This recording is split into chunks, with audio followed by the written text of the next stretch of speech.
Hi everybody, Risa Lynch here. Today I'm going to show you how to make homemade chocolate with just 4 ingredients.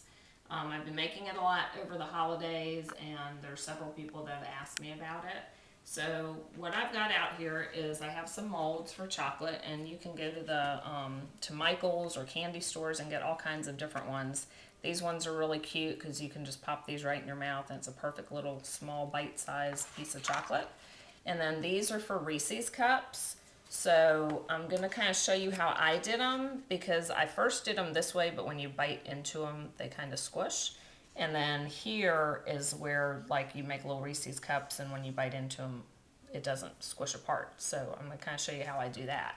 But you can make all kinds of different stuff.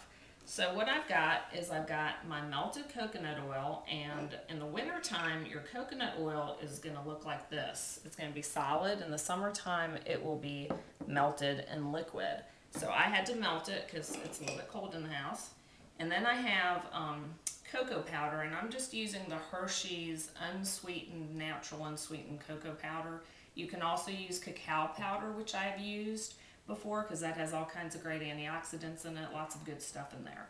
I have a pinch of sea salt in here, and then I have maple syrup. And I have all the measurements underneath the video, so the recipe is right under the video for you to get to. So all you do is you just put all these ingredients. Remember, there's only 4 ingredients. You stick them all in your bowl, and you want to have a whisk, because you're just going to whisk them all together, and it's going to make absolutely beautiful, gorgeous chocolate that just tastes wonderful. It tastes just like dark bittersweet chocolate. And so it's got all kinds of good stuff in it, because you know your coconut oil is good for you. It's one of the best oils that you can use. And your cacao powder, if you use the cacao powder, is awesome, or the cocoa powder.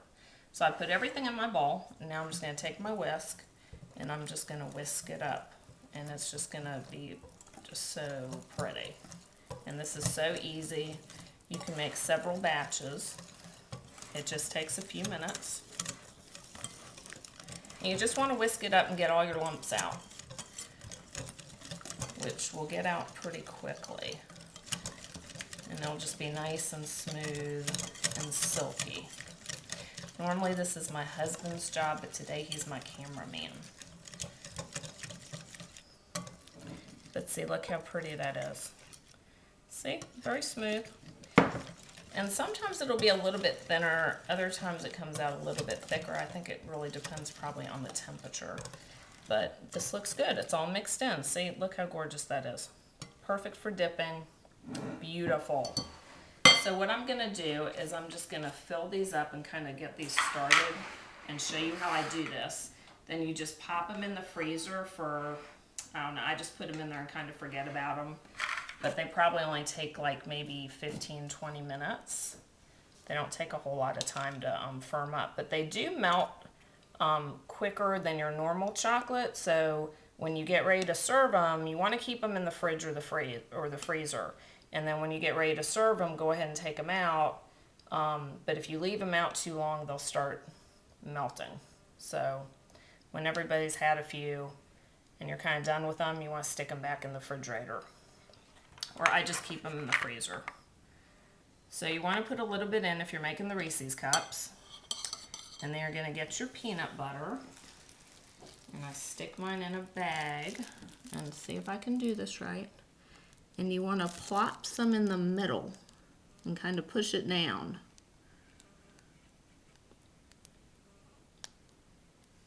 So go in there. It does get a little bit messy, but it's peanut butter and chocolate, so really how bad can that be?